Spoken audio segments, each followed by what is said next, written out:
ఆంధ్రప్రదేశ్ రాష్ట్రంలో 17 government medical కాలేజెస్ని private పరం చేయాలి అన్నటువంటి కూటమి ప్రభుత్వ నిర్ణయం పైన జై భీమ్ రా భారత్ పార్టీ తీవ్రంగా ఖండిస్తుంది. చంద్రబాబు నాయుడు అధ్యక్షతన ఈ రాష్ట్ర ప్రభుత్వం చేస్తున్నటువంటి అప్రజాస్వామిక చర్యల్ని రాష్ట్రంలో కులాలకి, మతాలకి, ప్రాంతాలకి అతీతంగా ప్రతి ఒక్కరూ ఖండించాలని అయితే నేను పిలుపునిస్తున్నా. ఎందుకంటే మెడికల్ విద్య అనేది ఒక పేదవాడికి ఒక కళ.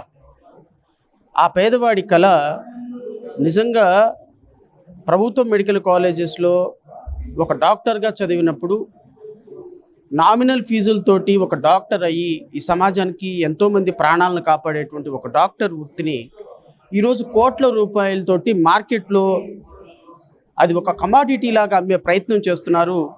అది ఖచ్చితంగా రాబోయే సమాజానికి అత్యంత ప్రమాదకరం. నేషనల్ మెడికల్ కౌన్సిల్ ఇచ్చినటువంటి అప్రూవల్ని ఇంకా ప్రభుత్వ మెడికల్ కాలేజీల్లో ఉంచి ఇన్ఫ్రాస్ట్రక్చర్ పెంచి దానికి నిధులు సమీకరించి ఇంకా వాటిని అద్భుతంగా చేయాల్సినటువంటి పరిస్థితుల్లో వాటికి కేటాయించిన నిధులను కూడా వేరే వాటికి దారి మళ్లించి మీ అనుచరులకి, మీ సామాజిక వర్గం వాళ్ళకి కోట్ల రూపాయలు దోచిపెట్టాలనేటువంటి ప్రయత్నం ఆపకపోతే నేనైతే కూటమి ప్రభుత్వాన్ని చాలా సీరియస్గా హెచ్చరిస్తున్నా.